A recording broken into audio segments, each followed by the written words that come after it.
Shalom, shalom, shalom bien-aimés, shalom à tous.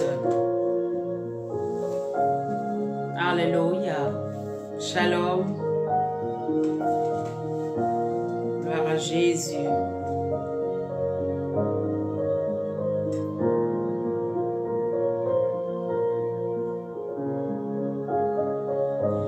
Tu es mon Père et mon Roi. Alléluia. Les baros kontarabashi.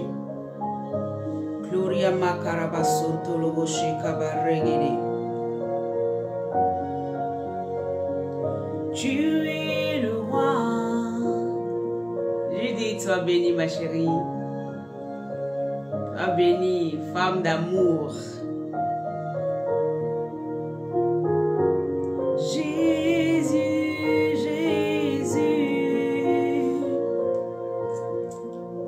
Ma chérie. Alors tu peux commencer à partager. Moi je vais partager sur les différents groupes dans lesquels je suis. Amen. Voilà, partage sur ta page aussi pour que quelqu'un puisse voir et écouter. Amen. Que cette personne aussi puisse être bénie par ce message. Alléluia.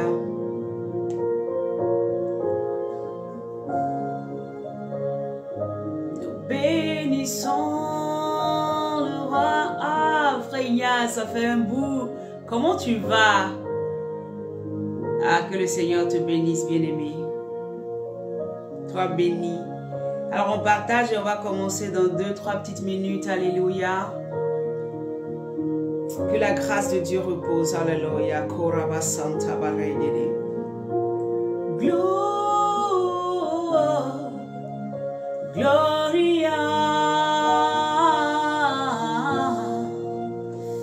Oh Marabashi Kirebo Sonta Baregede. Mande Kirebo Sonta Baregede. Tu es le Dieu puissant qui règne. Ah Seigneur, merci pour ton amour, pour ta grâce, pour ta faveur, pour ce que tu es pour nous, Seigneur. Nos vies, Seigneur, c'est pour t'adorer. Nos vies, Seigneur, c'est pour reconnaître qui tu es.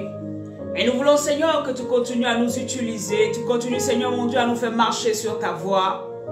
Seigneur, mon Dieu, oh, nous qui sommes, éternel, mon Dieu, devant ta face, ramène-nous véritablement à toi. Seigneur, corrige nos voies. Seigneur, mène-nous véritablement sur le chemin de la vie. Père éternel, enseigne-nous ta parole. Donne-nous, Père, ô Saint-Esprit, d'aller encore plus loin avec toi, Jésus de Nazareth. Nous voulons honorer ta sainte présence. Nous voulons te glorifier. Il n'y a pas de distance dans l'esprit. Et je sais que là où je suis assise, Seigneur, mais tu es en train de bénir quelqu'un qui est aussi à l'autre côté de l'écran, de l'écran, quel que soit le pays, quelle que soit la nation, quel que soit le lieu. Il n'y a pas de distance dans ton esprit. Partout ta parole est prêchée, Père éternel. La puissance de ton onction, Père éternel, peut toucher un cœur, peut ramener un cœur véritablement, peut convaincre un cœur de péché, peut emmener quelqu'un à véritablement s'attacher à toi. Parce qu'il n'y a pas de distance. Tu es le temps, tu es le souffle, tu es l'air, tu es la lumière. Alors de la même manière qu'il y a une vitesse de lumière qui permet à cette image d'arriver là où mes frères et sœurs sont, c'est à cette même vitesse ou encore plus grande que tu peux toucher un cœur. Alléluia. Rabaskontolobo shekerebe. Gloria mayanta rabashekerebe. Nous glorifions ton nom, Seigneur. Que cette atmosphère soit saturée de ta présence. Que cette atmosphère soit saturée de ta présence. Et que tous ceux qui sont connectés ce jour, Père éternel, reçoivent de toi. Et Père éternel, puissent marcher en nouveauté de vie avec toi. Puissent marcher dans une autre dimension avec toi. Puissent aller à un autre niveau avec toi. Parce que Seigneur, c'est ce que tu veux avec nous. Tu nous as pris de la boue. Tu nous as pris dans un lieu, Seigneur, où nous n'avions personne. Et tu nous as rétablis. Tu nous as positionnés. Voilà pourquoi ce matin, nous voulons glorifier le nom de celui qui est assis sur le trône. Nous voulons célébrer le nom de celui qui est assis sur le trône. En écoutant ce direct, que la puissance de Dieu soit aussi dans ta maison, soit aussi dans ton lieu de travail, soit aussi autour de toi. Là où tu es assis, tu es en train d'écouter. Que l'atmosphère soit saturée par la présence du Saint-Esprit. et que lui-même, il puisse te conduire, qu'il puisse te parler, qu'il puisse te montrer, qu'il puisse encore t'enseigner au-delà de ce que je dirais, que l'Esprit de Dieu t'enseigne encore plus. Alléluia. Nous n'avons pas la science infuse, mais le Saint-Esprit sait toutes choses. Je peux parler d'un aspect, peut-être ne pas plus te développer, mais à ton cœur, l'Esprit de Dieu parlera. À ton être, l'Esprit de Dieu parlera. Et tu pourras comprendre les choses encore plus profondément. Parce que l'Esprit de Dieu est le partage de tous ceux qui sont enfants de Dieu. Je glorifie le nom du Seigneur pour ta vie, bien-aimée. Alors, bien-aimé, j'aimerais simplement que tu partage sur ta page, partage dans un groupe, donne à quelqu'un ce direct-là. Je veux bénir la vie de tous ceux qui sont là, mais je veux bénir aussi la vie de ceux qui verront la vidéo plus tard, ceux qui, amen, la verront, parce qu'il y a des personnes qui n'arrivent pas à se connecter à l'heure où nous sommes, qui le regardent plus tard, amen. Que Dieu vous bénisse, ceux qui verront la vidéo dans 20 ans, dans 30 ans, dans 50 ans, que Dieu vous bénisse, alléluia. Quand on sera plus peut-être sur la terre, des gens vont voir encore cette vidéo. Que Dieu vous bénisse à ce jour-là. Le jour où tu verras cette vidéo, c'est que le Seigneur avait quelque chose, une parole pour toi. Alléluia. Nous bénissons le Seigneur. Nous bénissons le Seigneur. Alléluia. Alléluia. Shalom à tous. Mon frère, pasteur Maxime, sois béni au nom de Jésus. Alléluia. Alors aujourd'hui, le Seigneur, on continue encore dans Ézéchiel. Amen. Mais le Seigneur va aller encore un peu plus loin avec nous. Amen. Amen. J'aimerais que tu restes vraiment... Je sais que peut-être tu as déjà lu. Nous tous, autant que nous sommes, nous avons déjà lu peut-être la Bible 2, 3, 4 fois, 5 fois. Mais la parole de Dieu est toujours d'actualité. Et elle vient toujours pour régler toujours une situation. Elle vient toujours pour faire quelque chose de nouveau dans nos différentes vies. Alléluia. Et donc, je lis la parole de Dieu. Et à partir de là, nous allons essayer de faire sortir ce que le Seigneur a mis à mon cœur. Amen. Allons tranquillement et Dieu nous conduira dans ses pensées au nom de Jésus-Christ. La Bible dit dans Ézéchiel 16, à partir du verset... Nous avions lu, c'est vrai, Ézéchiel 16, 1 à 15. Amen. Mais j'aimerais revenir un peu à partir du verset 8. Amen. Ézéchiel 1, à partir du verset 8 jusqu'à 22, pardon. Je lirai et au fur et à mesure, nous allons avancer par la grâce de Dieu. La Bible dit, je passais près de toi, je te regardais et voici ton temps était là, le temps des amours. J'étendis sur toi le pan de ma robe. Alléluia. J'aime tellement ce verset-là, je l'aime tellement. Il dit, j'étendis sur toi le pan de ma robe. Je couvris ta nudité. Je te jurai fidélité. Je fis alliance avec toi, dit le Seigneur, l'Éternel, et tu fus à moi. Alléluia. Moi, je suis à Dieu, je suis à Christ. Et toi aussi, tu es à Christ, et tu fus à moi. Je te lavais dans l'eau. Je fis disparaître le sang qui était sur toi. Je t'oignis avec de l'huile. Alléluia. Je te donnais des vêtements brodés, une chaussure de peau teinte en bleu. Je te ceignis de fin lin et je te couvris de soie. Je te parais d'ornements.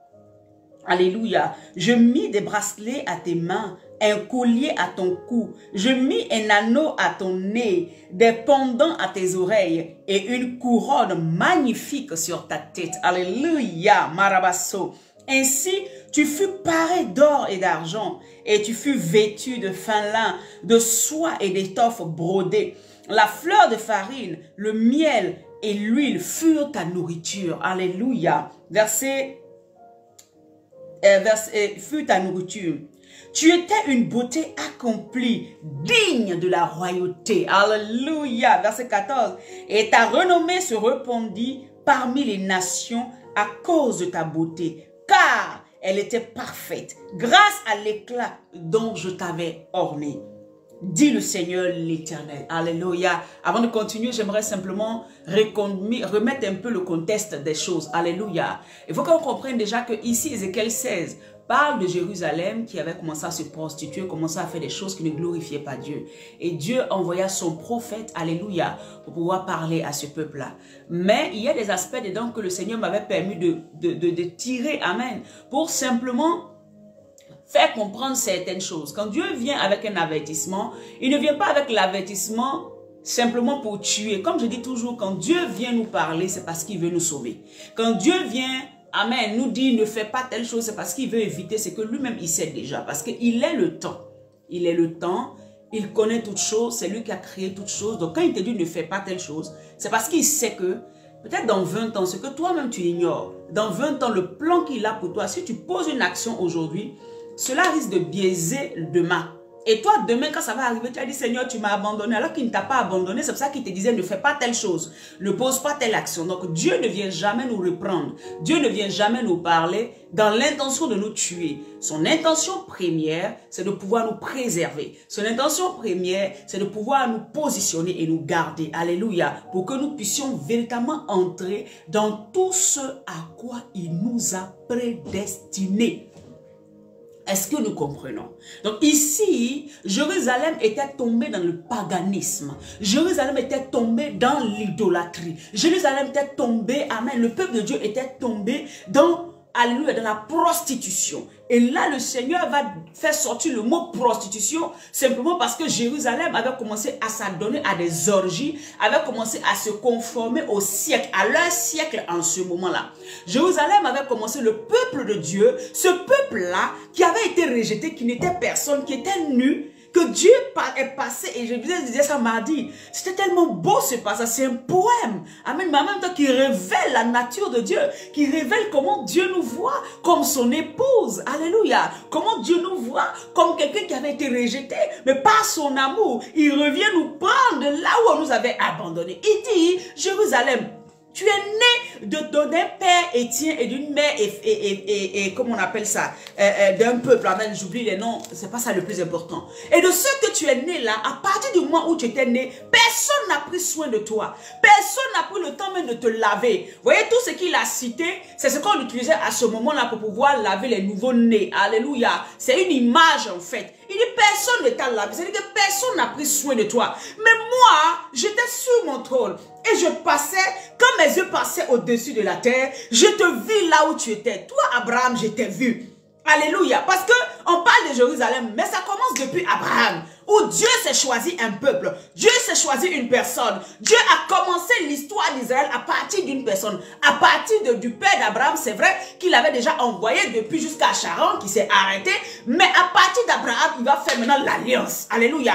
Il met une pensée au père d'Abraham. Mais le père d'Abraham ne sait pas ce qui se passe. C'est Abraham maintenant, Abraham en ce moment, qui va avoir la connexion et Dieu va faire alliance avec lui pour dire, je te fais sortir du pays de ton père, je te fais sortir de ta nation parce que je veux faire de toi une nation, je veux faire de toi un peuple, je veux faire de toi, alléluia, quelqu'un qui va représenter mon nom. Quand on va te voir, ils vont voir de quel Dieu il s'agit. Donc le père, c'est ce qui se passe. Il va regarder Abraham qui avait plus de 70 ans. Alléluia, stérile. Un homme stérile, c'est pire qu'une femme stérile. Femme stérile, on voit ça dans la Bible plusieurs. Mais Abraham était stérile. Et Dieu, passant par là, va passer auprès d'Abraham. Il va lui faire la cour pratiquement. Il va le regarder. Il va dire, Abraham, cet homme-là, je vais faire de lui quelque chose. Ma royauté, là, je ne veux pas le laisser. Je veux partager cette royauté avec cet homme. Bien aimé, c'est ce qui se passe tous les jours. Le Seigneur, dès que tu l'as accepté, il a accepté de partager sa royauté avec toi. Il a accepté de partager son identité avec toi. La gloire qu'il a, il veut te la donner. Alléluia. Et donc Abraham, de là où il était, Dieu le regarde. Cet homme stérile, cet homme qui n'a pas d'enfant, cet homme qui est ce qu'il est, il pouvait prendre plusieurs femmes. À ce moment-là, on pouvait prendre plusieurs femmes. Rien n'empêchait Abraham de plus prendre plusieurs femmes. Rien n'empêchait Abraham d'aller avec une autre femme. Abraham n'avait pas de femme, d'enfant. Dieu l'avait maintenu dans cette position de captivité. Dieu lui a dit, tu restes comme ça, parce que je vais aller quelque part avec toi. Alors je veux que ça soit comme ça. Alléluia. Donc, ici, Israël, je veux dire, Jérusalem, était ce peuple-là, amen, qui était tombé dans le paganisme. Mais avant de rencontrer Dieu, c'est parce que le paganisme est l'idolâtrie, et je veux dire des choses auxquelles on croit, ceux qui croient par exemple à la création, créature, au lieu de croire au créateur, ceux par exemple qui croient, amen, qui ont des doctrines, hein, des choses terribles, qui sont dans la prostitution, beaucoup de choses qui ne glorifient pas Dieu en fait. Et donc qu'est-ce qui va se passer? Dieu va permettre à Jérusalem, à ce peuple-là, avant de le rencontrer, il les avait vus dans le péché originel. C'est pour ça qu'il a dit, tu es dans ton sang et tu baignes dans ton sang. Et je te dis maintenant, vis dans ton sang. Vis dans ton sang dans le sens où, dans ce sang dans lequel tu étais là, il y avait la condamnation, il y avait le rejet. Je ne te voulais pas parce que tu avais quelque chose sur toi qui faisait que tu ne pouvais pas être dans ma présence. Je ne pouvais pas te choisir. Mais c'est là où tu étais là. Je suis passé à côté. Je me suis dit non, moi l'Éternel, je ne laisse pas cet homme. Non, je ne laisse pas cette nation. Je ne laisse pas ce peuple. Je passe à côté. Et il dit, la Bible dit que la saison de l'amour était là. Je passais près de toi. Je te regardais et je te prie. Je t'ai fait quoi? Je t'ai lavé. Je t'ai fait quoi? Je t'ai restauré. Je t'ai fait quoi? Je t'ai positionné. Je t'ai fait quoi? Je t'ai donné tout ce que je pouvais te donner. Et c'est ce que le Seigneur a fait pour son peuple. Alléluia. Et le prophète Ézéchiel va venir relater ce qui s'était passé. Tu ne t'es rien hier, Israël. Et ton Dieu t'avait pris du milieu des peuples qui avaient été rejetés, de toute la nation, de toute la terre qui avait été rejetée à cause du péché d'Adam et Ève. Moi, je suis venu, je t'ai pris. Et je t'ai lavé, je t'ai nettoyé, je t'ai restauré, je t'ai positionné. Alléluia. Donc Ézéchiel viendra parler encore au peuple. Et donc Jérusalem qui se retrouve dans cette situation. Hier, je vous disais que, mardi, je vous disais que c'est la même situation que nous tous on a vécu. Ce n'est pas seulement un test à Israël. Nous tous, autant que nous étions rejetés. Tant que nous n'avions pas Jésus, nous étions un peuple barbare, un peuple païen, des gens qui n'avaient pas la vie. Nous vivions dans le sang du péché. Nous étions rejetés, nous étions condamnés. Nous étions sous l'autorité de Satan. Alléluia. Et qu'est-ce qui va se passer? Quand nous acceptons de venir à Christ, il y a quelque chose qui va se passer. Jésus va nous prendre. Dès qu'on l'accepte, il nous lave. Il nous restaure. Il enlève toutes les condamnations. C'est pour ça qu'il dit, tous ceux qui l'ont reçu, à tous ceux qui ont Christ, il n'y a plus aucune condamnation.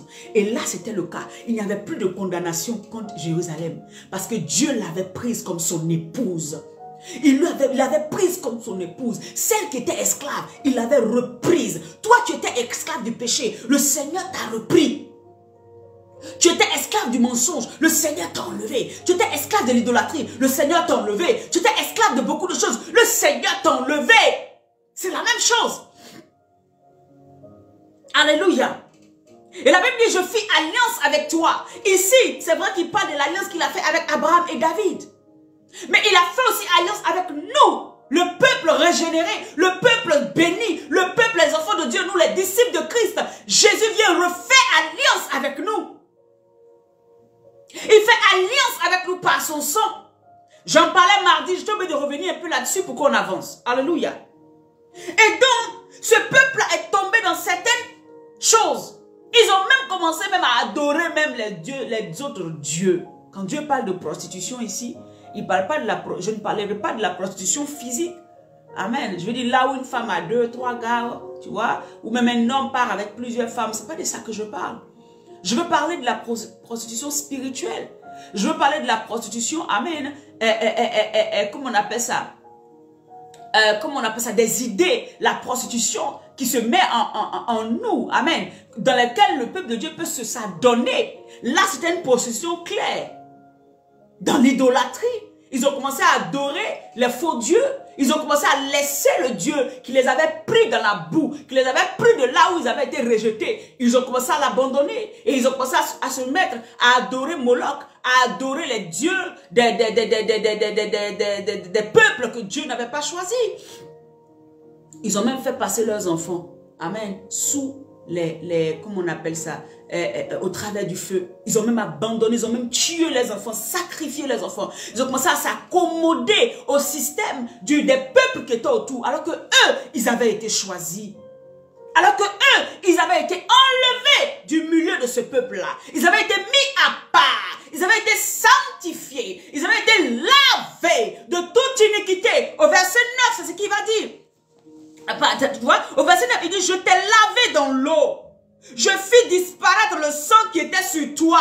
Le sang de la condamnation qui était sur toi. Jésus l'a fait disparaître par son sacrifice. Le sang de la condamnation qui était sur toi. Oh frère, oh soeur. Jésus l'a fait disparaître. Amen. Par l'eau de sa parole. Par son sacrifice à la croix. Jésus a fait disparaître toutes ces choses. Les choses qui étaient en toi, qui faisait que tu t'es assimilé aux gens du dehors, aux gens qui ne sont pas à Christ. Dieu, par son sacrifice, Christ, par son sacrifice, a enlevé cette condamnation au-dessus de ta tête. Alléluia. Et qu'est-ce que tu vas faire aujourd'hui? C'est la question qui est posée. De ce que tu étais, Dieu te prend. Amen. Dès que tu as dit oui, il prend de l'eau, il te lave. Et c'est ce qu'il a fait à Jérusalem. Il a lavé, il a nettoyé, il a restauré et il lui a mis de l'huile. Alléluia. Et nous, en tant qu'enfants de Dieu, aujourd'hui, c'est la même chose. Quand nous venons à Christ, Jésus, par son sang, nous lave. Par l'eau de sa parole. Amen. Il nous purifie, il nous sanctifie. Et il nous donne son esprit. Et l'esprit qui atteste que nous sommes fils de Dieu. L'esprit qui atteste que nous sommes fils de Dieu. Et c'est ce qui s'est passé au verset 9 dans Ézéchiel 16. Il dit, je te lavais dans l'eau. Je fis disparaître le sang qui était sur toi. Et je t'oignai avec l'huile. L'eau qui est la représentation, qui représente la parole de Dieu. L'eau, amen, qui purifie. L'eau qui nettoie. Nous pouvons le voir dans Jean. Le livre de Jean nous dit clairement, Jésus pouvait dire dans Jean, alléluia, dans Jean 15, amen, 15 au verset 3, il dit, déjà, vous êtes purs à cause de la parole que je vous ai annoncée. La parole de Dieu que nous écoutons tous les jours nous purifie et nous lave de toute mentalité, de toute pensée, de tout ce qui est en nous qui peut nous faire retourner encore en arrière. Il dit, vous êtes déjà purs à cause de la parole que je vous ai annoncée, à cause de l'évangile vrai, à cause de ce que vous croyez en ce que je suis le Fils de Dieu, je suis le Messie. Vous êtes déjà purs. Donc la parole que nous entendons, la parole que nous croyons, la parole que nous mettons en pratique, nous purifie au fur et à mesure que tu écoutes la parole. Elle te lave, elle te purifie, elle lave tes pensées, des œuvres mortes, elle lave ton cœur, elle lave ton âme. Alléluia. Alléluia. Et c'est ce qui s'est passé. Dieu a lavé son peuple. Mais ils étaient dans l'idolâtrie. Ils sont retombés dans l'idolâtrie plus tard. Je lis la parole, je continue. Alléluia. La Bible dit, je te donnais des vêtements là, d'accord, à partir du verset 13. Ainsi tu fus paré d'or et d'argent, et tu fus vêtu de fin lin, de soie et d'étoffe brodée. La fleur de farine, le miel et l'huile furent ta nourriture. Tu étais une beauté accomplie, digne de la royauté. Et ta renommée se répandit parmi les nations à cause de ta beauté, car elle était parfaite, grâce à l'éclat dont je t'avais orné, dit le Seigneur. Ce n'est pas l'éclat que toi-même tu te donnes, c'est l'éclat que l'Éternel te donne. C'est l'éclat que Jésus te donne. Quand tu acceptes le Seigneur Jésus comme Seigneur et Sauveur, alléluia, c'est lui qui te donne de l'éclat. Ce n'est pas toi qui cherches à briller. Ce n'est pas toi qui cherches à montrer que oui, non. C'est lui qui te donne. Son sang te rend pur, te rend blanc. Amen. Te rend plus blanc que la neige. Tu deviens juste. Alléluia. Et quelqu'un qui est justifié, ce ne se voit pas physiquement. Spirituellement, tu es pur. Spirituellement, tu brilles de mille feux. Parce qu'il n'y a plus de taches sur toi. Il n'y a rien qui peut te condamner. C'est ce qui s'est passé pour ce peuple-là. C'est Jésus qui justifie. C'est Jésus qui purifie. C'est à accepter Jésus qu'on devient enfant de Dieu dans nos pleins droits. Donc quand tu deviens enfant de Dieu dans tes pleins droits, qu'est-ce qui se passe? Tu vois tout ce qui a été cité ici. Le fin lin, les chaussures bleues, amen, la couronne, les belles choses te sont données, mais elles sont spirituelles. Voilà pourquoi la Bible dit, vous avez été bénis de toutes sortes de bénédictions dans les lieux célestes. Regarde, nous sommes bénis. Nous avons des bénédictions. Bien-aimé, le monde ne vient pas te dire que tu es béni. Tu es déjà béni quand tu as accepté le Seigneur Jésus. Les bénédictions sont en toi. Voyez, dès que Dieu, alléluia, Jéhovah, va laver ce peuple-là, il va leur attribuer quelque chose. Dès que tu viens à Jésus, il y a quelque chose qui t'est attribué. Ce qui avait été volé hier. Ce que Satan avait empêché Dieu de te donner. Quand tu acceptes le Seigneur Jésus, il y a toutes ces choses-là qui reviennent dans ta vie. Une nouvelle identité t'est donnée. Un nouveau nom t'est donner. Alléluia. Ne prends pas ce que Dieu te redonne pour aller dans la boue après, bien-aimé, je t'en supplie. C'est le même, je vous disais, quand j'étais en train de parler de la visitation, la semaine de Pâques, je vous disais que Dieu ne vient pas visiter en dehors de son processus et de sa manière de fonctionner. Jésus-Christ n'est pas à l'opposé de ce qu'il a fait dans l'Ancien Testament. Je vais te le prouver encore aujourd'hui et je te le prouve avec Ézéchiel 16. Il n'a pas changé de mode opératoire. Alléluia. Vous voyez ici, il lave d'abord, il répare, il te prend, il lave, il te nourrit, il te donne tout ce dont tu as besoin. Et c'est ce que dans le Nouveau Testament, Jésus dit. Jésus dit que même les oiseaux du ciel, alléluia, les oiseaux là, ne s'inquiètent pas. Leur Père sait qu'il doit les nourrir. C'est-à-dire que cherchez premièrement le royaume des cieux et toute chose vous sera donnée par-dessus. Toute chose, c'est que tout ce que tu peux espérer te sera donné. Parce que ça y est déjà pour toi. Dès que le Père est avec toi, toutes ces choses-là sont déjà prévues pour toi. Il n'y a rien que tu vas gagner par genre, il faut que je parte me prostituer avec ce monde, il faut que je parte demander à ce monde, il faut que je me lie à telle situation, il faut que j'obéisse aux lois de ce monde pour pouvoir obtenir telle chose. Non, non, tu as déjà toutes choses. Voyez? La prostitution, qu'est-ce que c'est? La prostitution, c'est quand tu t'en vas livrer, tu livres ton corps pour un gain. Mais le problème, c'est que nous, les chrétiens, quand nous nous prostituons, quand nous tombons dans l'idolâtrie, quand nous tombons dans beaucoup de choses, au contraire, nous ne gagnons rien. Nous vendons notre destinée. Nous vendons tout ce qui est en nous. Et ça, j'en parlerai demain. Quand tu obéis au paganisme, quand tu obéis à l'idolâtrie, quand tu obéis aux choses de ce monde, quand tu obéis aux lois de ce monde, quand tu obéis aux choses qui ne glorifient pas Dieu, tu ne gagnes rien. Ce que tu penses gagner là, au contraire, c'est ta mort. Tu perds. Parce que le monde te vole toutes les ressources que Dieu a mis en toi. C'est toi-même qui leur donnes ce qui est en toi. C'est ce que tu n'as pas compris. Alléluia. C'est ce que tu n'as pas compris. Et c'est ce qui est la vérité. C'est ce qui est la vérité de Jésus. Voilà pourquoi Jésus ne viendra pas. Prenez tous les enseignements de Christ. Vous n'allez jamais entendre Jésus en train de vous dire, allez chercher telle chose, allez faire. Non. Il vous parlera du royaume des cieux. Il vous parlera de la rencontre, de l'intimité avec le Père. Il vous parlera parce qu'il y a tout dedans. Dès que tu es là, tu as tout ce dont tu as besoin là.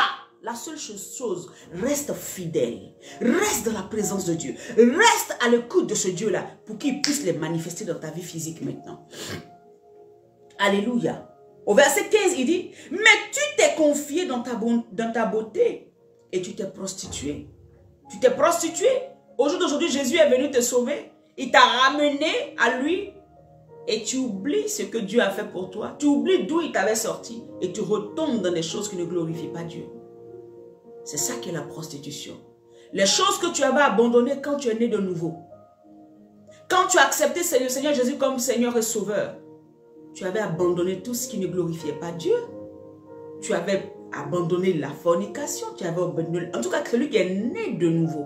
Je ne parle pas de celui qui vient à l'église. Je parle de quelqu'un qui est né de nouveau. Alléluia. Je parle de quelqu'un qui est né d'eau et d'esprit.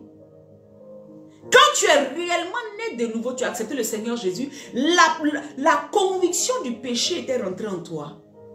Donc tu avais commencé à ranger ta vie. Tu ne voulais plus mentir, tu ne voulais plus voler, tu ne voulais plus aller te prosterner devant une image. Tu ne voulais plus faire telle chose. Même les adorations de ta famille, tu as tout coupé. Même certaines amitiés, tu as tout coupé parce que tu étais convaincu en toi que le Seigneur, ton Dieu, celui qui t'avait vu, qui était passé près de toi et qui t'avait identifié, qui t'a pris, qui t'a lavé par son sang, te restaurer, te donner toutes choses là. Tu sais que celui-là, il n'aimait pas telle chose. Donc, tu as compris que non, maintenant j'appartiens à un autre royaume. Je ne suis plus de l'ancienne vie là. Et donc, je ne peux plus marcher comme ça. Donc, comme tu as commencé ça, tu as été convaincu du péché par le Saint-Esprit qui est en toi. Et tu as tout abandonné. Tu as tout laissé. Tu étais même fier de cela. Ton premier amour, c'était de plaire à Dieu. Ton premier amour, c'était de marcher, tu vois non, pour honorer Dieu. Et c'est ça en Ézéchiel 16. Pourquoi le prophète vient alerter? Parce que le peuple de Dieu avait oublié d'où il était venu. Parce que le peuple de Dieu avait oublié de là où Dieu l'avait tiré. Et avait commencé à se conformer au siècle, à leur siècle. Et c'est ce qui se passe au jour d'aujourd'hui. Toi que le Seigneur t'a pris dans la boue. Toi que le Seigneur a arraché d'une famille idolâtre. Toi qui étais voué à la mort, à la sorcellerie. Toi que le Seigneur avait arraché de la prostitution. Toi que le Seigneur avait arraché de la drogue. Toi que le Seigneur avait arraché des choses qui allaient te détruire. Il t'a pris, t'a lavé, t'a repositionné. Aujourd'hui, ça fait 10 ans, tu marches avec le Seigneur, 5 ans, 4 ans, 2 ans, 1 an. Tu as déjà commencé à oublier. Et tu commences à te conformer au siècle présent. Tu commences à te conformer aux choses dans ce monde. C'est ça que Ézéchiel 16. Ça parlait d'Israël, mais ça parle de toi aujourd'hui. Alléluia. Il dit, tu as commencé à te prostituer. Au départ, tu ne te prostitues pas. Mais maintenant, tu te prostitues.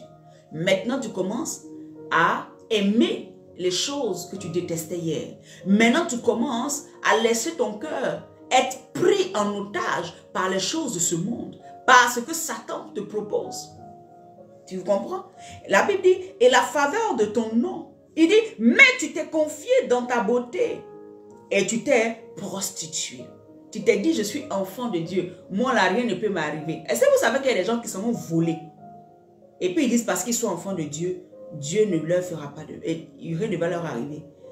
Je vous rends un témoignage. J'avais 14 ans. Non, qu'est-ce que je raconte? Non, pas 14 ans. Mon père venait de décéder, donc j'avais 18 ans. C'est ça, non? 18 ans. Mon père venait de décéder. Et j'étais chez mon papa, le petit frère à mon père, à la Riviera. Et un jour, un après-midi, vous savez, je n'avais pas pensé à ça, mais le Seigneur me permet, pour que vous compreniez un peu ce que je vais dire. Le Seigneur, on était là, je tressais la servante. Et elle m'a dit de la tresser, ou bien c'est elle qui me tressait, je ne sais plus trop. Et j'étais en train de la tresser. Et on était assises, on était à la Riviera Palmeraie, ceux qui connaissent la Côte d'Ivoire. On était à la Riviera Palmeraie, je suis le petit frère de mon papa, papa Alphonse. Et on était à la terrasse dans l'après-midi. Hein. Il y avait le frère Taki, hein, le frère Taki qui était dans sa chambre. Et nous, on était à la terrasse, elle était en train de me tresser après avoir mangé vers 14h, 15h par là. En ce moment, le quartier n'était pas beaucoup habité. Aujourd'hui, c'est bourré, mais là, c'était même pas habité. C'était quelques maisons et mon papa avait vraiment construit un peu tôt là-bas. La Riviera Palmeraie. Et vers Guiraud, ceux qui connaissent. Et Guiraud un peu loin, mais c'est vraiment dans la même zone en fait. Hein. Et on était assises et on a entendu un bruit dans la porte arrière. Et la porte arrière, qu'on avait entendu le bruit, le temps on va se lever, on a vu deux jeunes qui couraient, qui sont rentrés dans la maison. Et moi, je me suis levée, j'ai commencé à courir pour aller vers le portail, le grand portail pour sortir. Et il a braqué une âme sur moi. Et les deux autres, il y a un qui a maîtrisé la servante. Et ils ont braqué une âme sur moi. Il dit, tu bouges, je tire. J'avais 18 ans, 17 ans. C'est ça, non? Oui, c'est ça. Quand mon père est décédé. Il dit, tu bouges, je tire. Quand il a dit, tu bouges, je tire. Quand il a dit, tu bouges, je tire, je me suis arrêtée. Et j'ai tourné pour lui faire face. Il dit, viens ici. C'était des braqueurs. Non, mon père n'était pas décédé. Voilà, je me rappelle, c'était en vacances, j'étais partie. Mais bon, tout compte fait, allons-y, l'histoire. Je ne me rappelle plus de la période. Donc, je cours. Et quand je pars vers la porte, il braque son âme sur moi et il dit, tu bouges, je tire. La servante, là, ils ont maîtrisé la servante, ils m'ont maîtrisé. Il y avait la petite Cathy qui était là. Et Cathy, en fait, elle les a vues, elle était dans la chambre, elle allait se cacher en bas du lit. Donc, ils n'ont pas su qu'elle était là. Alors qu'elle était trisomique, hein, mais elle a été d'une intelligence extraordinaire, elle allait se cacher en bas du lit. Donc, il a dit, je tire. Moi, il m'a dit, rentrez ici. Et on a marché, on est venu rentrer dans le salon.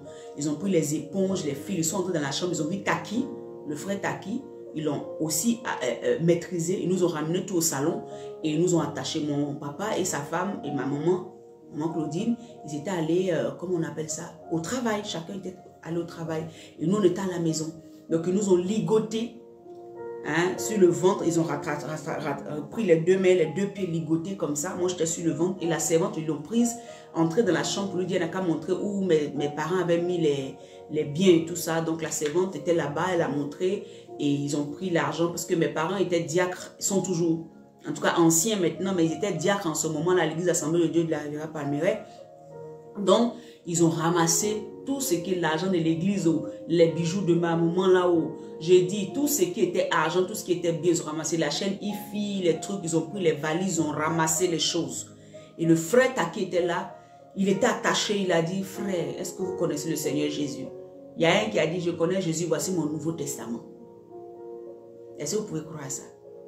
Et ce jour-là, la servante, ils l'ont violée dans la chambre. Ils l'ont violée dans la chambre, bien-aimé. J'étais couché là. Je disais à Dieu, alors que j'étais dans une maison, mes parents priaient, mais nous en ce moment, adolescentes, on connaît quoi? On faisait les choses de Dieu parce que bon, papa est là, il dit il faut prier. Chaque matin, on prie, le soir, on prie. Mais là, je dis Seigneur, ne permets pas qu'on me viole. J'ai prié pour dire, j'avais peur. Pour moi, après elle, ils allaient venir me chercher pour aller me violer. C'est elles qu'ils ont violé, les deux l'ont violé ce jour-là. J'ai eu un traumatisme qui a duré des années. J'arrivais plus à me retrouver dans des coins, j'avais même peur. J'avais peur. Quand le téléphone sonnait, je sautais seule. Et ce que je voulais vous faire tirer, c'est une histoire que j'ai vécue. Le jeune dit, lui connaît Dieu.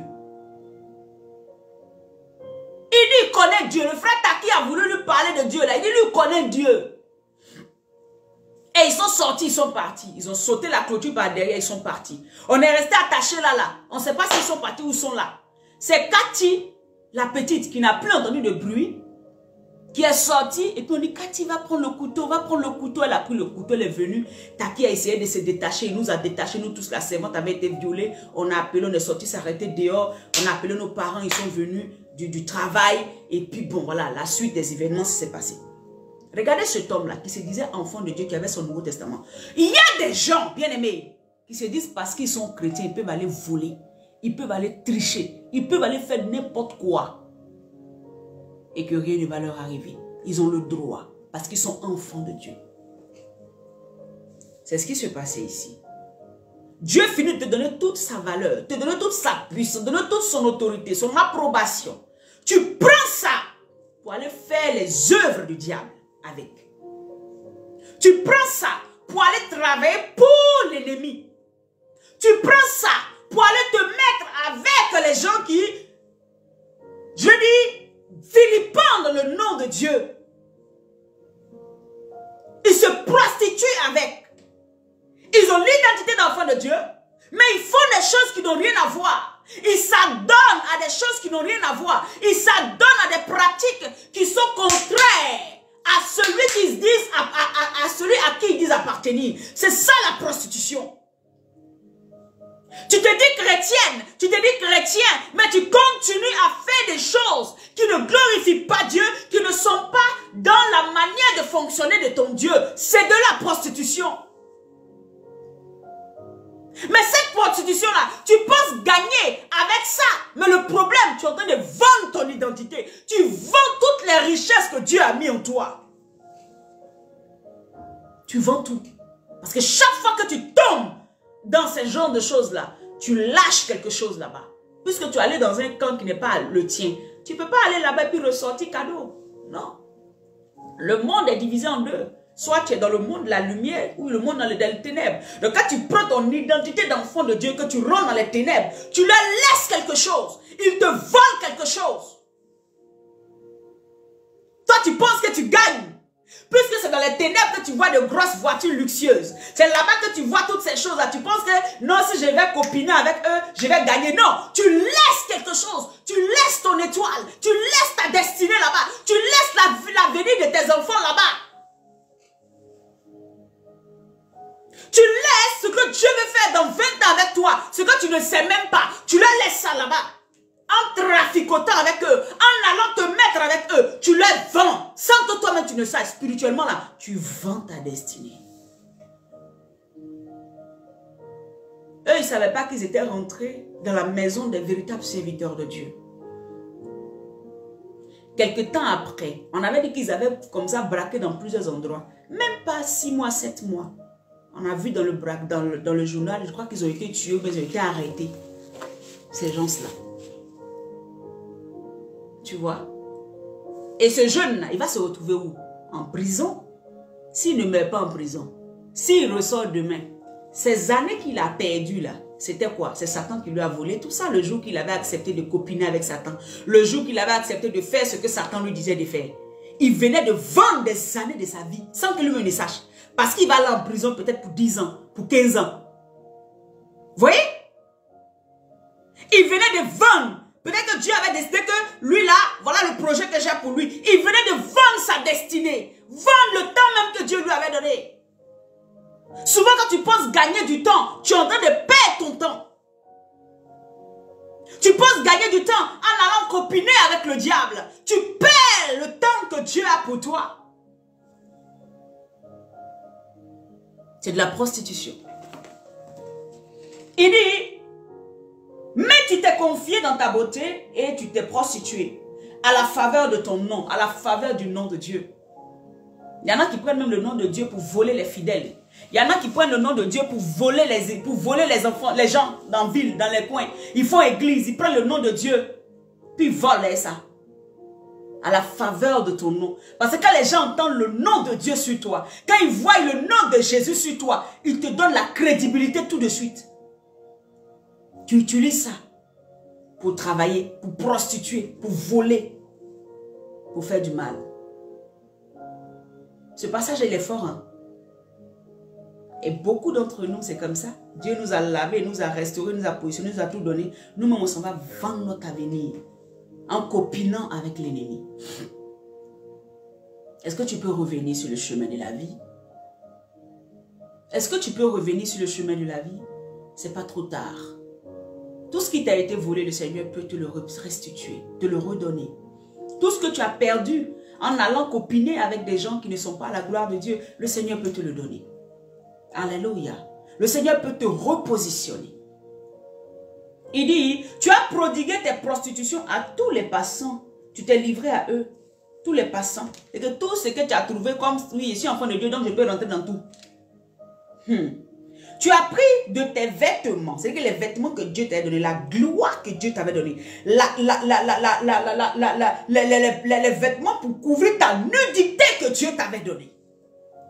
Tu t'es fait des hauts lieux et tu as garni d'étoffes de toutes couleurs et tu es prostitué. Rien de semblable n'était arrivé et n'arrivera jamais. Tu as pris ta magnifique parure d'or et d'argent que je t'avais donnée et tu en as fait des simulacres d'hommes. Et que ce que je t'avais donné comme don, ce que je t'avais donné comme gloire, tu as pris ça pour en faire une idolâtrie. Tu as commencé à idolâtrer les choses même que je ne gloire. C'est que je t'ai donné pour que toi tu puisses bénéficier de ça là. Tu as pris ça maintenant pour adorer. Tu as pris ça pour donner à cela la valeur qu'il n'a pas. Alors que je t'ai donné ça pour que ça soit toi-même, ça te donne de la valeur. Pour que toi-même on puisse te voir et puis on dit oui, tu es enfant de Dieu. Toi tu prends ça et puis tu adores ça. Alléluia. Il dit auquel tu t'es prostitué. Verset 18. Tu as pris des vêtements brodés. Tu les en as couverts. Et tu as offert à ces simulacres mon huile et mon encens. C'est-à-dire que mon adoration. Ce qui devait revenir à Dieu. Tu as pris ça pour donner ça aux choses qui n'ont pas de valeur. À ces idolâtries. Tu as donné tout ce que tu devais me donner à moi. Il y a des gens qui sont là, ils peuvent glorifier l'homme. Adorer l'homme comme si l'homme était leur Dieu. Cette adoration-là, elle revient à Dieu. Mon encens, c'est ça. Ce qui doit remonter vers moi. Les louanges qui doivent monter vers moi. Tu donnes ça à l'homme. Tu donnes ça à l'argent. Tu donnes ça à ce que tu gagnes. Tu donnes ça à ta voiture. Tu donnes ça à ta maison. Tu donnes ça, je ne sais pas. Ce qui doit monter vers moi. Mon huile.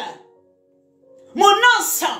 La gloire qui me revient. Toi, tu prends et tu donnes ça. Ah non, vous savez, moi j'ai une nouvelle voiture. C'est une tant. Tu es glorieux. Et tu es là, on n'a qu'à te glorifier. On glorifie ce que tu as. On glorifie ce que tu as. Tu sais, moi, j'ai ci. Et tu sais, oh non, cet homme-là, il a ça. Non, cette femme-là, elle a ça. Tu commences à prendre les gens, tu dis non, que non, c'est juste quelqu'un que j'aime bien. Après, tu commences à idolâtrer la personne.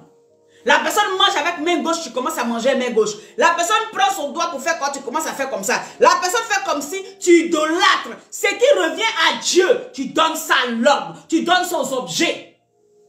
L'encens, la louange qui doit monter vers ton Dieu, c'est l'homme que tu regardes pour lui donner ça. C'est ça, il dit, tu donnes mon huile et tu donnes mon encens. Le peuple de Dieu revient sur le chemin de Dieu. Reviens. C'est pas trop tard, hein? Ce que je suis en train de te dire là, si ça te rappelle que tu as des manières d'agir qui ne glorifient pas Dieu, ne te sens pas indexé. Dis-toi que waouh, Seigneur, merci, tu as mis le doigt dessus. Il faut que je reprenne une position qui glorifie ton nom. C'est tout. Et puis on avance. La Bible dit que tu as pris mon huile et tu as pris mon encens. Alléluia. Et tu les as offerts à ces simulacres. Tu les as offerts à des bois. Tu les as offerts à des objets. Le pain que je t'avais donné, la fleur de farine, l'huile et le miel dont je te nourrissais, tu leur as offert ces choses comme des parfums, une odeur agréable. Voilà ce qui est arrivé, dit l'Éternel. Tout ce que le Seigneur a mis comme gloire en toi, don en toi, bénédiction en toi, il t'a nourri, il t'a donné tout. Toi, tu prends et puis tu donnes ça aux gens qui n'ont pas, qui ne doivent pas avoir ça. Jésus pouvait dire à cette femme syrophénicienne, elle dit, pardon, guéris mon enfant, ma fille. Il dit, non, moi je ne peux pas prendre ce qui appartient aux enfants pour te donner. C'était de ça que Jésus parlait. Ce qu'il avait en lui là était pour les enfants. Il savait faire la part des choses. Il ne pouvait pas donner ce qui était en lui facilement comme ça. La phrase que Jésus fait sortir veut dire qu'il y a des grâces, il y a des bénédictions qui appartiennent au Fils. Tout le monde ne peut pas en bénéficier. Toi, tu es fils par Jésus. Tu prends ta vie, tu prends ton corps, tu prends ton âme, tu tentes de te vautrer dans saleté. Mais ils vont tout te voler. Les gens du monde, ils n'attendent que ça. Ils vont te voler. Tes yeux spirituels ne sont pas ouverts. Mais il y a des personnes avec qui tu marches, qui te volent ton énergie tous les jours. Ils te volent la force de Dieu en toi. Ils te volent toutes tes bénédictions. Vous allez dans des endroits, c'est un seul envoi, mais il ne te coupe jamais toi. Hein. Il ne devient jamais chrétien, il ne change jamais de voix. Hein. Mais il te veut à côté de lui. Tu ne sais pas pourquoi il veut que tu sois là. Toi, tu ne sais rien. Tu es là, tu marches comme ça. Tu ne sais rien. Alors que Dieu a tout mis en toi. Il t'a nourri. Il t'a donné la capacité. Il t'a donné la force. Il t'a donné l'intelligence. Il t'a nourri. Et donc, les autres autour de toi, tu ne sais pas qu'ils ont des yeux spirituels. Ils voient ce que Dieu a déposé en toi. Toi, tu t'en livres ça comme ça. Chaque fois que tu copines avec les ténèbres, tu leur vends ta vigueur. Chaque fois que tu copines avec le faux, tu leur vends ta vigueur. Tu leur vends tout ce que Dieu a mis en toi. Le Seigneur veut te parler aujourd'hui. Il me parle aussi en tant que servant de Dieu. Chaque fois que tu vas, tu désobéis à Dieu, tu vends une partie de tes grâces. Chaque fois que tu te retrouves dans un moment, dans une position bizarre, tu vends l'identité que Dieu t'a donnée, tu vends. Ce que tu devais gagner aujourd'hui, si tu t'es retrouvé en prison, ça prend combien de temps encore? Tu vends tout ça, bien-aimé. Si tu te retrouves malade, alors que Dieu n'avait pas prévu que tu sois malade, il t'avait dit ne fais pas telle chose, tu allais faire, ça t'a rendu malade. Est-ce que vous comprenez un peu? Je ne sais pas si j'explique bien. Mais vous, je sais que le Saint-Esprit avec vous, vous arrivez à saisir un peu ce que je suis en train de dire. Chaque fois que tu sors de la présence de Dieu, que tu vas dans le monde des ténèbres, ça veut dire quoi? Que tu copines avec leur système. Tu vends ta vie. Tu vends la vie de tes enfants, de tes progénitures qui suivent. La Bible dit, au verset 20, tu as pris tes fils et tes filles que tu m'avais enfantés. Et tu leur as sacrifié, pour qu'ils leur servent d'aliment. Ce que le peuple de Dieu avait fait, c'était quoi? Le peuple de Dieu ici avait commencé à sacrifier effectivement ses propres enfants comme ce que les idolâtres, ceux que Dieu n'avait pas choisis là. Ils ont commencé à aimer ce qu'ils font. Donc eux aussi, ils ont commencé à sacrifier aussi leurs propres enfants. Alors que dans le livre de Lévitique, dans tous ces passages-là, Moïse avait dit, vous ne ferez pas ce que les autres peuples font. Il faut que vous soyez différents d'eux. Le peuple hébreu s'est laissé séduire. Et ils ont commencé à idolâtrer aussi comme les autres. Bien aimé, je sors de là et je reviens dans notre vie de tous les jours. Ce que les gens du monde, comment ils éduquent leurs enfants, toi aussi tu ramasses ça pour éduquer ton enfant comme ça. Tu vends ton enfant, tu détruis ton enfant. Toi, tu n'es pas comme eux. Eux, ils disent à leurs enfants, oui, tu peux avoir plusieurs copains, plusieurs copines. Il y a des gens qui, je me rappelle d'une dame que j'ai vue à la télévision, bien aimée. Et cette femme-là, son fils avait 7 ans. Quand elle est assise à son fils, il lui veut devenir une fille. Est-ce que vous me comprenez? Et la femme est en train de militer pour que son fils, on respecte le droit de son fils. Elle n'est pas Dieu.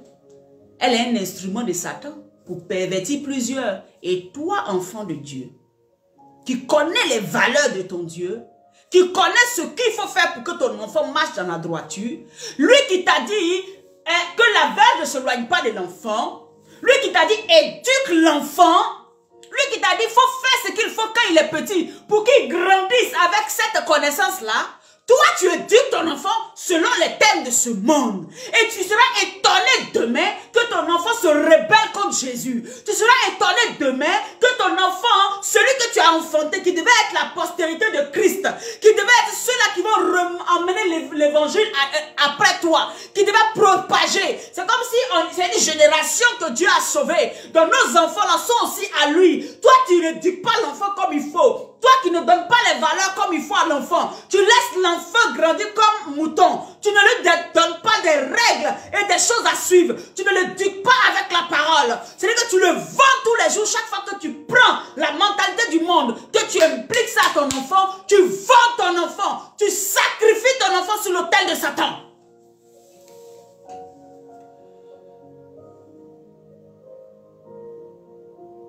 Tu sacrifies ton enfant.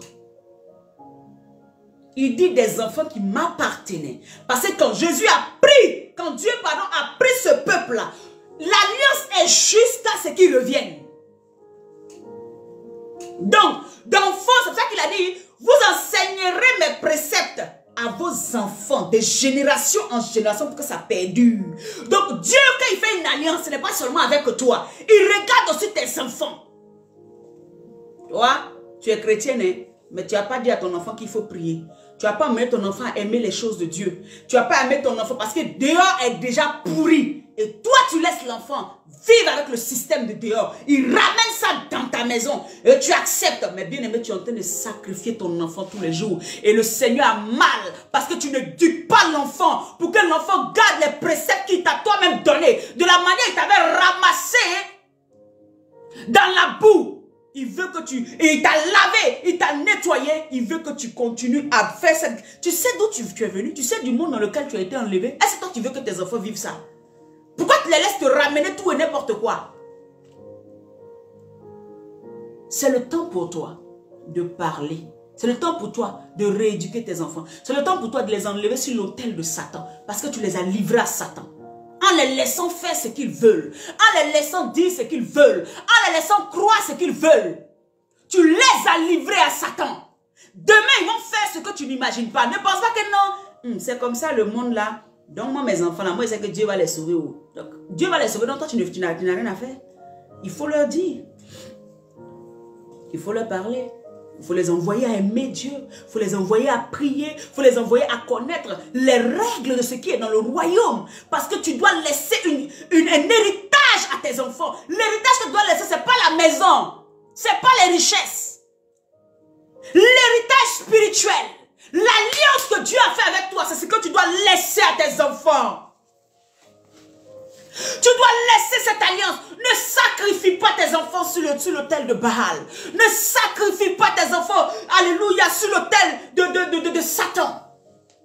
Le peuple de Dieu ici s'était accommodé, avait commencé à copiner avec le système du monde. C'est pour ça que Paul pouvait dire, sortez du milieu d'eux. Sortez de là. Parce que ce n'est pas seulement vous. Vous pouvez être assis là, ça ne va pas vous contaminer, mais et vos enfants? Et vos enfants? Même quand tu prends ton enfant et puis il est toujours en contact avec d'autres enfants qui n'ont pas les choses de Dieu, tu t'attends à quoi? C'est notre devoir d'enseigner nos enfants. C'est notre devoir de ce que Dieu nous a fait à nous, de pouvoir leur transmettre ça. Tu vois, il dit des enfants que tu m'avais enfantés. Ce que Dieu prend comme sa propriété. Jérusalem a pris ça pour aller livrer ça à Satan là-bas. Et c'est ce que nous faisons tous les jours.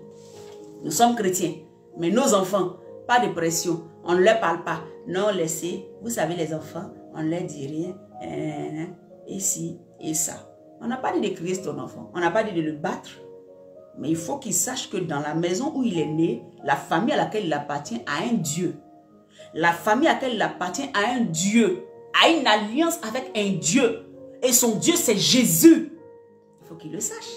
Il faut qu'il marche en nouveauté de vie. Il peut faire des erreurs. Il peut même tomber. Mais il faut que l'enfant grandisse dans la parole de Dieu. Pour que demain, tu aies accompli ce à quoi le Seigneur véritablement t'a appelé. Et tu ne peux même pas amener tes enfants à Jésus. C'est qui tu vas amener à Jésus? Tes propres enfants que tu as mis au monde. C'est à qui tu vas enseigner la parole. Alléluia. Il dit, tu as pris tes fils et tes filles que tu m'avais enfantés. Et tu les leur as sacrifiés pour qu'ils leur servent d'aliment. Les enfants aujourd'hui que tu ne veux pas enseigner selon la voie de l'Éternel parce que tu as peur. Ben, il te dit, mon cher, ici, là, le pays, on ne parle pas. Oh. Et pour ce que tu as peur là, c'est ce qui va revenir dans ta main. Ça devient un aliment pour eux, non? Ils vont manger tes enfants, ils vont les détruire. Parce que tes enfants ont la trace de la lumière. Donc, ils vont voler la lumière de tes enfants. Ils vont les détruire. Et tu n'auras tes yeux que pour pleurer, bien-aimé. Tu n'auras tes yeux que pour pleurer. Et l'Éternel te demandera des comptes sur l'avenir de tes enfants. L'Éternel te demandera des comptes sur comment tu as éduqué tes enfants. Ne les vends pas sur l'autel. Ne les sacrifie pas sur l'autel de ce monde. Sur l'autel des lois perverses qui sortent maintenant. Chaque fois qu'une loi sort que ton enfant peut entendre là, il faut lui dire la vérité. Ça là, ce n'est pas chez nous. Ça là, ça c'est pas nous. Nous on ne fait pas ce qu'ils ont dit là. On les respecte, on ne les rejette pas. Mais chez nous, on ne fait pas ça. C'est une affaire de chez nous. Tu auras fait ta part. Au verset 22, tu as égorgé mes fils. Tu as vu? Là, Dieu ne parle plus de pour toi. Il dit mes fils. Donc tes enfants là ne sont pas pour toi. Dieu veut faire quelque chose avec eux dans les générations à venir. Dieu veut les superpositionner dans les générations à venir. Donc si tu ne les éduques pas comme il faut, tu auras des comptes à rendre à Dieu. Si tu n'enseignes pas l'enfant selon la voie de l'Éternel, tu auras des comptes à rendre à Dieu. Le Seigneur te parle ce matin. Il dit, tu as égorgé mes fils et tu les as donnés en les faisant passer par le feu en leur honneur. Et que juste pour faire plaisir à ces gens-là, tu laisses ton enfant accepter certaines idéaux qui vont le détruire demain. Et qui vont détruire sa connaissance de Christ demain. Juste parce que tu veux les honorer. Ceux-là qui s'asseyent un matin, qui décident qu'un enfant de 9 ans doit apprendre maintenant et accepter d'aller ici, de faire ici. Eux-mêmes qui sont dans le monde là, ils trouvent ça tellement animal que c'est nous là, on accepte ça. Et puis on dit, ah, faut pas parler. Et si tu parles, on va t'arrêter. Bien, mais non, quand m'arrêter, mon pays là, où je suis là-bas là, la vérité, on m'a pas chassé. Verset 22. Au milieu de toutes tes abominations et de tes prostitutions, tu ne t'es pas souvenu du temps de ta jeunesse, tu vois. Tu ne t'es pas souvenu du temps de ta jeunesse. Lorsque tu étais nu, entièrement nu et baigné dans ton sang. Tu ne t'es pas souvenu. Parce que si tu te souvenais de là où je t'avais tiré, tu ne laisserais pas les choses se faire comme ça se fait.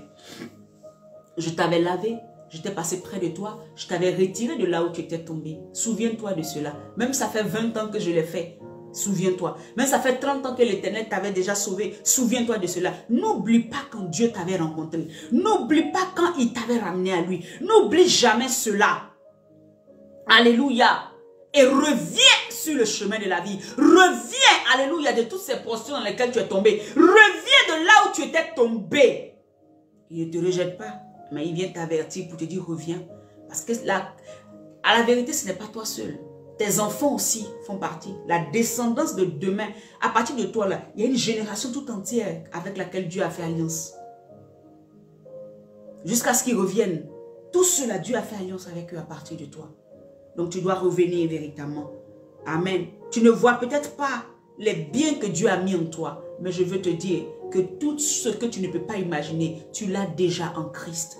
Tu as déjà toutes choses. Peut-être que tu ne les vois pas physiquement aujourd'hui, mais reste dans la présence de Dieu et tu verras ce Dieu-là te relever. Sors de ce dans quoi tu te retrouves. Amen. Dans l'immoralité dans laquelle tu te retrouves, sors de là et tu verras. Le Seigneur ne fait acception de personne. Il est capable de te retrouver. Moi, je peux te rejeter. L'homme peut te rejeter. Mais ton Dieu ne te rejette pas si tu reviens sincèrement à lui. Ton Dieu ne te refoulera pas si tu reviens sincèrement à lui. Même dans l'éducation de tes enfants, si tu avais mal commencé, ton Dieu ne te refoulera pas. Tu dis, Seigneur, aide-moi, Saint-Esprit, aide-moi. Parce que ces enfants-là, tu veux faire quelque chose de grand avec eux. Ceux-là, tu veux continuer une œuvre avec eux sur la terre. Jusqu'à aujourd'hui, le Seigneur a son alliance et il ne faillit pas à son alliance. Alléluia. Il ne faillit pas à son alliance. Parce que nous sommes fils de Dieu. Nous sommes en lui. Il nous a purifiés, il nous a lavés. Sortons de ce qui ne glorifie pas son nom. Et le Seigneur nous mènera sur le chemin de la vie. Il nous enverra à toucher les nations. Il nous enverra à faire des choses extraordinaires. À être des personnes, une réplique de lui sur la terre. Parce que nous sommes son image sur la terre. Et donc nous allons pouvoir prospérer à tous égards. Comme prospère l'état de notre âme. Il va nous bénir. Amen. Parce que nous avons déjà toutes choses en nous. Nous qui avons accepté le Seigneur, nous ne manquons d'aucun bien. Nous ne manquons pas de bien.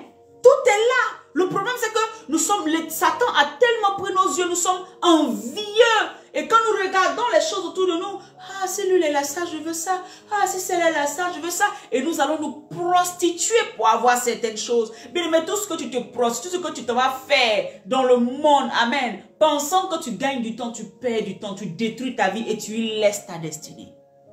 Tu laisses la destinée, la vie même de tes enfants. Ça peut les rattraper demain. Tes erreurs à toi peuvent rattraper tes enfants demain. Ça peut toi-même te rattraper dans 15, 20, 30 ans si Jésus n'est pas revenu.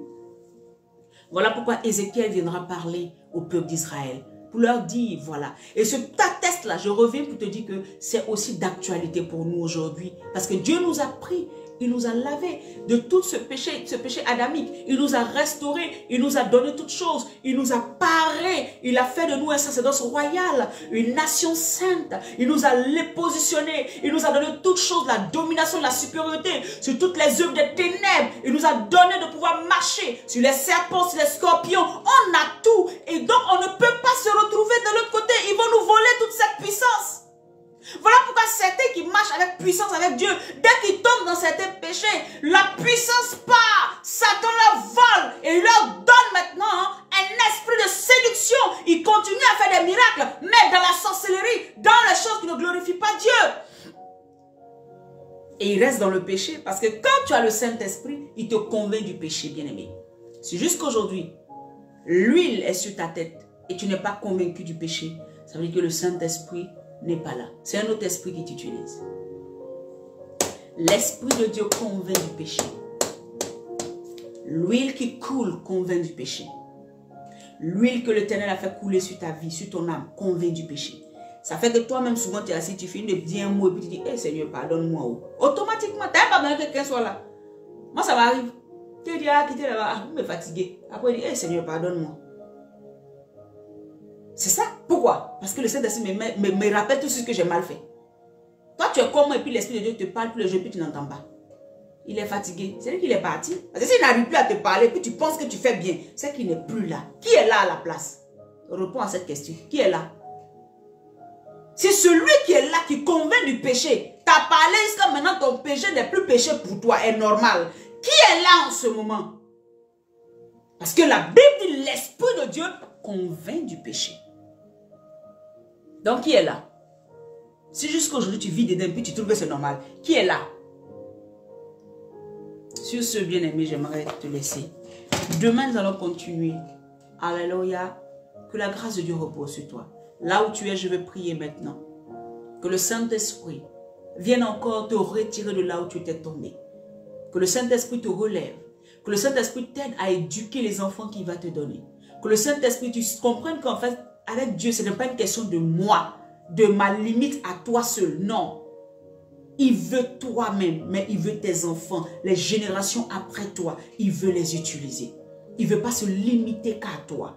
Alléluia. Si peut-être tu n'avais pas éduqué les enfants comme il faut, aujourd'hui tu peux rechanger simplement. Simplement commencer à leur parler de Dieu. Simplement commencer à dire Jésus, touche mes enfants. Je n'avais pas vite commencé, mais aujourd'hui je veux que tu les reprennes. Je veux que tu les ramènes parce que tu dis qu'après moi, tu veux les utiliser. Tu dis que ce sont tes fils, ce sont tes filles. Ce ne sont pas nos enfants, nous sommes tuteurs. Alléluia. De tous ces âmes que le Seigneur nous donne. C'est des âmes aussi que le Seigneur nous envoie à gagner pour lui. Alléluia. J'aimerais simplement que tu t'attaches véritablement au Seigneur. Seigneur, touche nos vies. Seigneur, touche nos enfants. Seigneur, ce temps que tu as mis dans la vie de cette femme. Oh Dieu, peut-être qu'elle n'a pas fait ce qu'il fallait pour qu'il puisse venir à toi. Je prie maintenant que Père, oh, son cœur change de telle sorte qu'il puisse se donner à toi. Cette femme que tu avais donnée à cet homme, peut-être qu'il n'a pas agi comme il faut. Pardonne, Père, cet homme, pardonne cette femme. Et ramène leur conjoint véritablement à toi. Seigneur, peut-être que leurs enfants n'avaient pas été éduqués comme il fallait. Ils ont laissé les enfants grandir comme des poulets. Excusez-moi du terme, mais c'est la vérité. C'est les poulets, on ne s'assoit pas pour leur parler. Les poulets, là, il n'a qu'à manger son main, puis il avance. Un enfant, on ne l'éduque pas comme un poulet. On ne lui donne pas seulement ce qu'il veut, puis on le laisse là. On lui dit, on lui met des règles, des barrières à ne pas dépasser. Alléluia, c'est la vérité. On lui met des barrières. Le poulet là, on lui donne seulement les grains qu'il lui faut pour grandir. Puis il mange, on lui donne, on dit voici de l'eau, voici grain. Il mange grain, et puis il se promène la cour là seulement. Et puis c'est fini. Il s'en va se promener le soir, il vient dormir. C'est ça. Nos enfants ne sont pas des poulets. Nos enfants sont des âmes. Nos enfants sont la postérité de Jésus. Nos enfants sont des futurs évangélistes. Nos enfants sont des futurs que Dieu va utiliser pour impacter les nations. Nos enfants sont ceux-là que Dieu va utiliser pour emmener son règne sur la terre. La volonté de Dieu dans les cieux va s'accomplir avec nos enfants. À partir de nous, nos enfants, nos petits-enfants. Donc, ils ne sont pas des poulets. Ne les éduquez pas comme des poulets qui viennent manger seulement. Maman, je veux ça, on te donne. Papa, je veux ça, on te donne. Et puis, on n'a rien à te dire. On ne peut pas te dire, on ne fait pas ça. On ne peut pas te dire, passe ici. Non, on a des règles. Nous appartenons à un royaume qui a sa manière de fonctionner, qui a sa fonctionnalité, qui a sa manière de faire, qui a sa manière de comprendre. Et il faut donner toutes ces valeurs-là à nos enfants. Alléluia. Il faut donner toute cette valeur-là aux gens qui sont autour de nous. Quitte à eux de les accepter ou pas. Mais nous faisons notre part. Si chacun faisait sa part, nous serons là où il faut. Hein. C'est parce que chacun ne fait pas sa part. J'ai l'habitude de le dire. Et c'est la vérité. Si chacun faisait sa part, l'évangile allait aller là où ça doit aller. Si chacun faisait sa part, nos enfants seraient éduqués comme il faut. Si chacun faisait sa part, parce qu'au même moment, on finit de dire aux gens Jésus, mais nous-mêmes, nos enfants, là, on leur donne d'autres manières. Parce que nous-mêmes, quand ils voient comment on se comporte, ils n'ont pas envie de suivre Jésus. Parce que nous-mêmes, on n'est pas renouvelés. C'est ça la vérité. Il y a un contraste, il y a une dualité. Maman ou bien papa en train de dire Jésus, mais quand il arrive à la maison, il vole, il ment. Et l'enfant voit. Donc quand tu lui dis Jésus, là, il ne va pas écouter. Puisque lui, il voit l'autre côté, tu voles, tu mens, malgré que tu dis Jésus. Il voit que tu fais le faux, malgré que tu dis Jésus. Comment il va t'écouter? Quand les gens disent les enfants des pasteurs là, on ne peut pas, tu sais les enfants des pasteurs, c'est pas facile. Bien aimé, j'ai déjà vu des pasteurs, leurs enfants sont restés courants jusqu'à qu'ils sont mariés, jusqu'à qu'ils ont fait des enfants et des enfants. J'ai déjà vu. Pourquoi? Parce que le caractère, le comportement de maman et de papa, ceux qui avaient le Seigneur, n'étaient pas différents de ce qu'ils faisaient à l'église, n'était pas différent de ce qu'ils faisaient à la maison.